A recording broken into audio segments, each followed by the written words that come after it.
The knife was already at her throat when Nina realized she'd walked into the wrong room.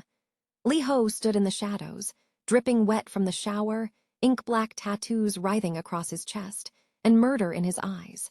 She had exactly 5 seconds to convince Seoul's most dangerous man that she deserved to live.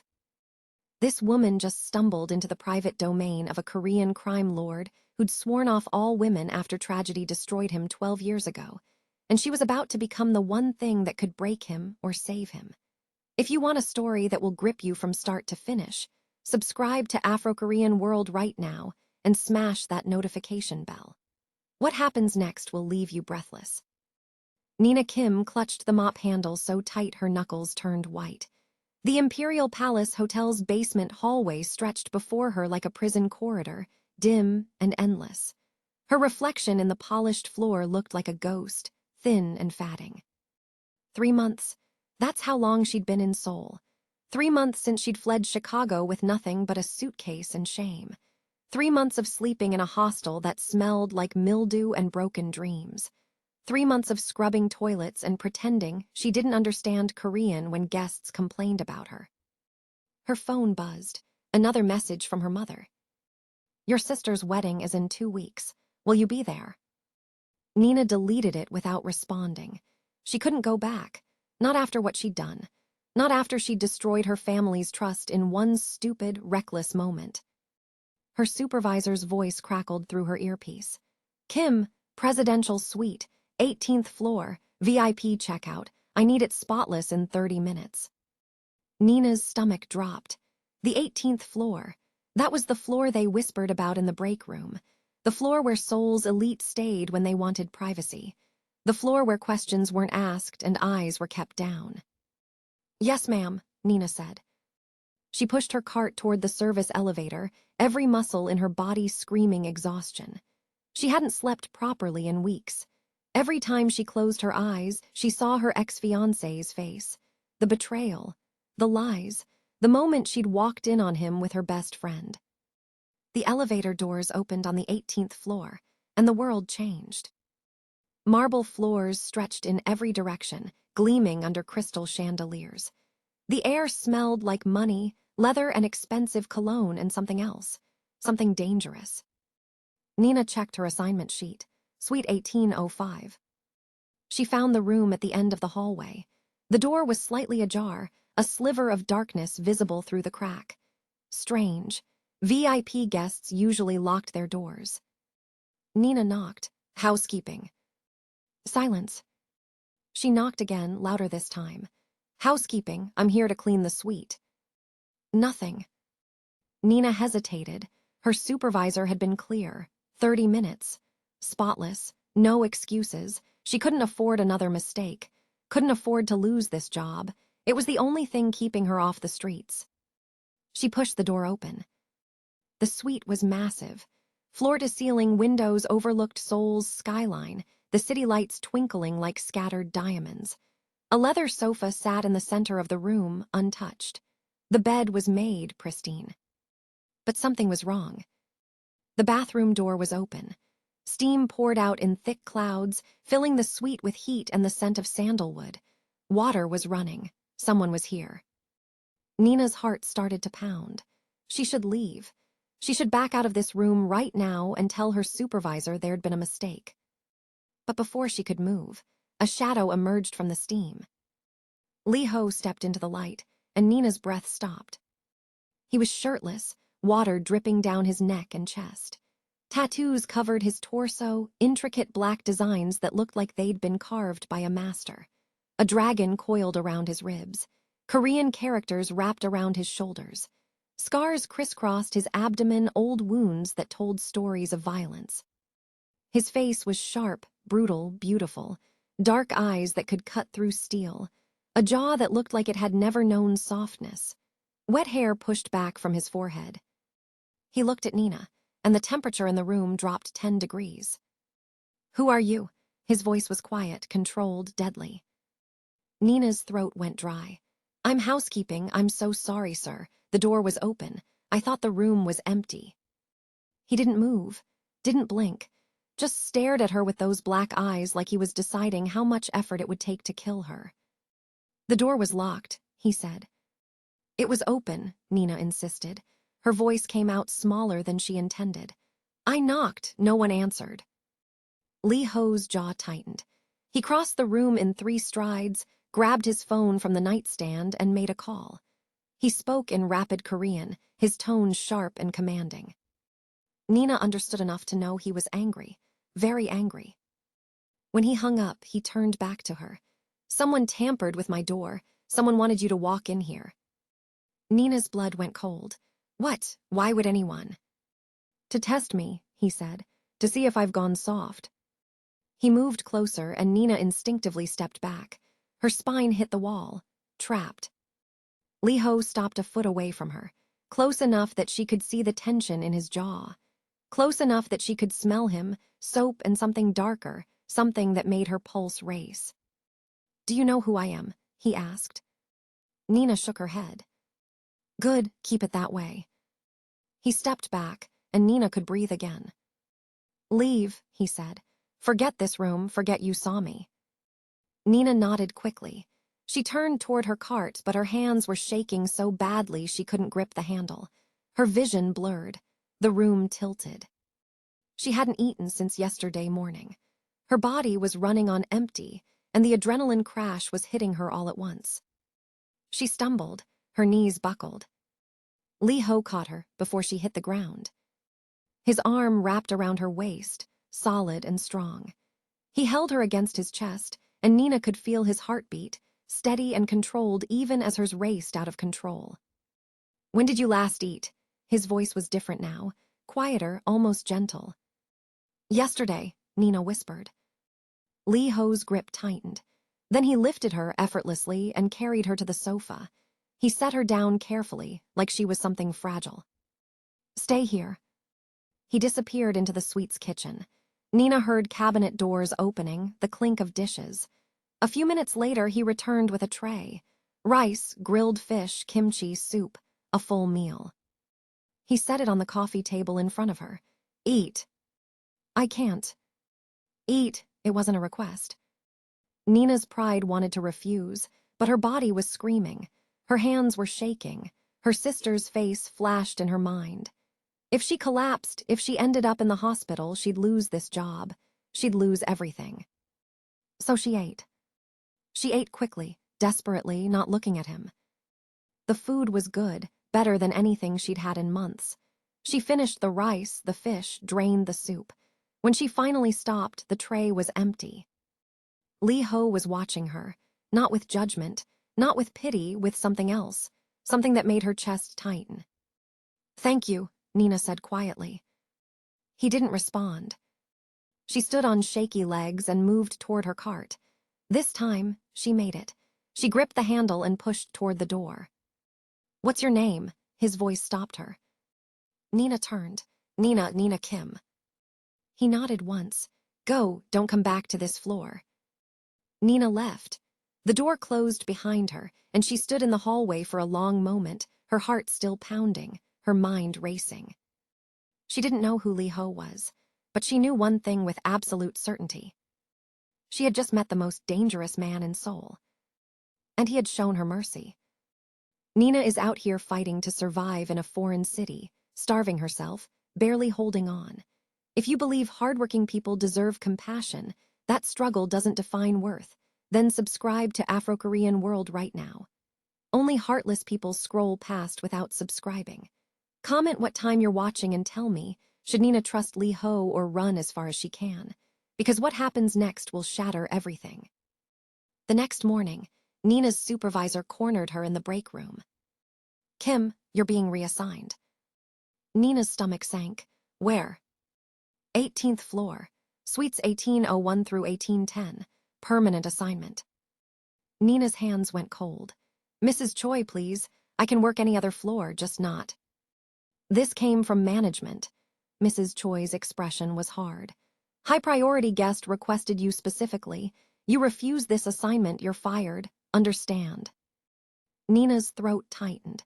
She thought about her hostel rent due in 3 days, the money she was saving to fix her visa status, the shame of calling her family and admitting she'd failed. Yes, ma'am. Good. Report to 18 in 15 minutes. Nina grabbed her cart and headed for the service elevator. Her mind was racing. Lee Ho had requested her. Why? He'd told her never to come back. The elevator doors opened on the 18th floor, and Nina immediately knew something was wrong. Shouting echoed down the hallway. Angry Korean voices, fast and furious. Then a crash, glass shattering. A gunshot that made Nina's blood freeze. She should run. She should get back in the elevator and disappear. But before she could move, Lee Ho appeared at the end of the hallway. He was running, gun in hand, shirt unbuttoned, blood on his knuckles. Behind him, 3 men in black suits were closing in fast. Lee Ho saw Nina. His eyes widened. Move. Nina couldn't move. Terror had locked her muscles. Lee Ho crossed the distance in seconds. He grabbed her arm and yanked her behind a marble pillar just as bullets tore through the air where she'd been standing. The world exploded. Gunfire, shouting, the sharp smell of gunpowder. Nina's ears were ringing. Lee Ho's body was pressed against hers, shielding her, his chest flush against her back. She could feel every hard line of muscle, the heat radiating from his skin, the controlled violence coiled in his frame. "Don't move," he said against her ear. "Don't make a sound." Nina couldn't have moved if she wanted to. She was frozen, caught between terror and something else. Something that made her hyper-aware of every point where his body touched hers. More gunfire, more shouting, then footsteps retreating, growing distant. Silence. Lee Ho didn't let her go. For several heartbeats, neither of them moved. Nina could feel his heart pounding against her spine, fast and fierce. Then slowly, carefully, he stepped back. Nina turned to face him. Her legs were shaking, her hands were trembling. What the hell was that? Lee Ho's jaw was tight. Business. That was not business. That was... They saw you. His voice cut through her panic like ice. Those men, they saw your face. Nina's stomach dropped. So now you're a target. Lee Ho holstered his gun and grabbed his phone. He made a call, speaking rapid Korean. When he hung up, he looked at Nina with an expression that made her chest tighten. You can't go back to your normal life. Excuse me. You're staying here, 18th floor. You don't leave without my knowledge. Nina's anger flared hot and desperate. You can't do that. I have a life. I have. You have nothing that matters more than staying alive. His voice was harsh. Those men will use you to get to me. They will take you. They will hurt you. And they won't care that you're innocent. I didn't ask for this. I know. Something in his expression shifted, almost like regret. But you're in it now.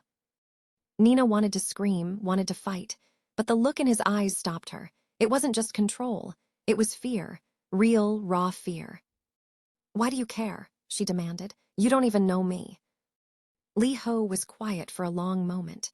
Then he said, I won't let another woman die because of me. The words hung heavy in the air between them.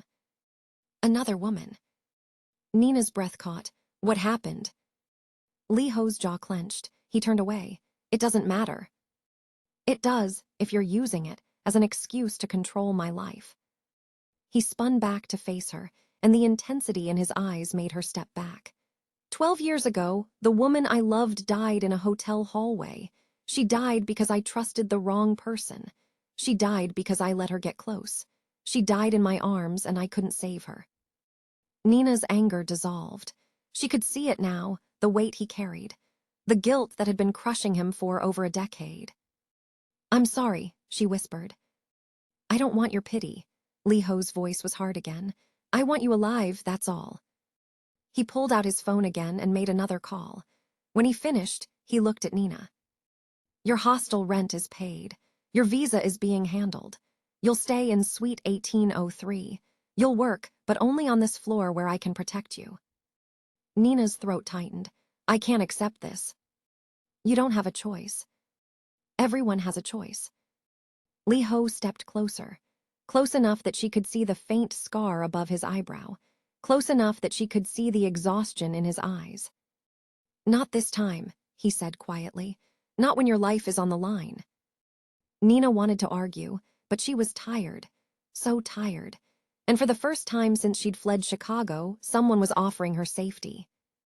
Even if that safety came from Seoul's most dangerous man. Lee Ho just turned Nina's entire world upside down in less than 24 hours. If you're against people who prey on the innocent to settle their own wars, subscribe to Afro-Korean World and hit that like button. Comment, Nina deserves protection, if you believe no one should become collateral damage in someone else's fight. The suite Lee Ho gave Nina was more luxurious than anywhere she'd ever lived. King-sized bed, marble bathroom, a view of Seoul that made her heart ache. But luxury couldn't erase fear. That night, Nina couldn't sleep. Every sound made her jump. Every shadow looked like a threat. She kept seeing those men in the hallway, kept hearing the gunshots, kept feeling Lee Ho's body pressed against hers, shielding her. Around 2 a.m., she gave up on sleep and wandered to the window. Seoul glittered below, millions of lives going on without knowing what happened in the shadows. A knock on her door made her jump. Nina's heart raced. She approached the door slowly. "Who is it?" "It's me." "Lee Ho." Nina opened the door. He stood in the hallway, dressed in black, expression unreadable. "Can't sleep?" he asked. Nina shook her head. Lee Ho studied her for a moment. Then he said, "Come with me." He led her to his suite. It was larger than hers, darker. Floor-to-ceiling windows overlooked the city. The furniture was minimal, functional. This wasn't a room someone lived in. This was a room someone survived in. Lee Ho poured 2 glasses of whiskey and handed her one. Nina took it but didn't drink. "You're afraid," he said. It wasn't a question. "Wouldn't you be?" "I've been afraid for 12 years. He took a sip of whiskey. "It doesn't get easier, you just get better at hiding it." Nina looked at him, really looked at him, past the tattoos and the scars and the cold exterior. She saw someone who was as broken as she was. "What was her name?" Nina asked softly. "The woman you lost." Lee Ho's jaw tightened. For a moment she thought he wouldn't answer. Then quietly, "Yuna." "Tell me about her." He was silent for so long Nina thought he'd refuse. Then he started talking. She was a violinist, brilliant. She could make a room full of criminals cry with her music. A ghost of a smile crossed his face. "She saw something in me no one else did, something worth saving." "What happened?" "My second-in-command betrayed me, sold me out to a rival organization. They ambushed us in a hotel. I was in the next room when I heard her scream." His voice cracked. "By the time I got to her, she was already dying. She died in my arms, and the man who betrayed me walked away." "Did you?" "I killed him 3 days later." Lee Ho's eyes were empty. But it didn't bring her back. Nothing did. Nina's chest tightened. She understood that kind of grief, that kind of guilt. "I destroyed my family's trust," she said quietly. "My ex-fiancé cheated on me with my best friend. I found out 2 weeks before our wedding. I was so angry, so hurt, I told everyone. Publicly. Humiliated both families. My parents haven't spoken to me since." Lee Ho looked at her. "You did nothing wrong." "I handled it wrong. I let my pain hurt everyone around me." Nina's voice shook. "So I ran, came here, thought I could start over. But you can't outrun guilt." "No," Lee Ho said. "You can't." They stood in silence, 2 broken people who understood each other in ways no one else could. Then Lee Ho did something Nina didn't expect. He reached out and gently touched her face. His fingers brushed her cheek, warm and careful and shaking slightly. It was the first time he'd touched a woman in 12 years. Nina's breath caught. She should pull away, should maintain distance. But she didn't. Lee Ho's thumb traced her jawline. "I won't let anyone hurt you," he said. His voice was raw, vulnerable. "I can't lose someone again." Nina's hand came up, covering his. "You barely know me." "I know enough." The air between them crackled with something dangerous, something neither of them could control. Lee Ho pulled his hand back abruptly. "You should go, get some sleep." Nina nodded, but as she walked toward the door, she paused. "Lee Ho." "Yes." "Thank you for protecting me." He didn't respond, but something in his eyes shifted, softened, just for a moment. Nina left, her heart pounding, her mind racing. She had just seen the man behind the monster, and it terrified her how much she wanted to see more. Those men didn't see Nina as a person. They saw her as leverage, a weakness to exploit. If you're against cowards who target the innocent, subscribe to Afro-Korean World and hit that like button. Comment, Nina is not a pawn if you believe no one should be used in someone else's war. Over the next week, everything changed. Lee Ho trained Nina, taught her how to defend herself, how to spot danger, how to survive in his world. He was demanding but never cruel, patient but never soft. He pushed her until she could barely stand, then caught her when she fell. And somewhere between the lessons, something grew between them. Nina learned that Lee Ho liked his coffee black, no sugar, that he read philosophy books in the early morning, that he had nightmares that made him wake up shouting Yuna's name. Lee Ho learned that Nina sang when she cleaned, that she was terrified of thunderstorms, that she cried in the shower where no one could hear her. They didn't talk about what was happening, didn't name it, but they both felt it. The shift, the pull, the undeniable connection that was breaking down every wall they'd built. One night, Nina found Lee Ho standing at his window, staring out at the city. His shoulders were tense, his hands were clenched. "What's wrong?" she asked. "Word is spreading," he said. "My enemies know you're here. They know I'm protecting you. They think it makes me weak." "Does it?" Lee Ho turned to face her. "Yes." The honesty in his voice cut through her. "Then, why are you doing this?" "Because for 12 years, I've been dead inside." His eyes locked on hers. "And then you walked through my door, and for the first time since Yuna died, I felt something." Nina's breath stopped. "Lee Ho." "I don't know what this is," he said. "I don't know if it's real or if I'm just desperate to feel something again, but I know one thing." He stepped closer. "I will burn this entire city down before I let anyone take you from me." Nina should be scared, should run, but instead she closed the distance between them. "Then don't push me away," she whispered. Lee Ho's jaw clenched. "You don't understand what you're asking." "I understand perfectly. If you stay close to me, you'll be a target for the rest of your life." "I'm already a target." "Nina." "I'm not Yuna," she said firmly. "What happened to her wasn't your fault, and I'm not asking you to save me. I'm asking you to let me stand beside you." Lee Ho looked at her like she was the most precious and dangerous thing he'd ever seen. Then slowly, carefully, he reached out and cupped her face in both hands. "You're going to destroy me," he said. "Maybe," Nina whispered, "or maybe we'll save each other." Lee Ho's thumb brushed her bottom lip. The touch sent electricity through her entire body. His eyes dropped to her mouth, and Nina knew what was about to happen. He was going to kiss her, and she was going to let him. Lee Ho's enemies think love is weakness. They think caring makes you vulnerable.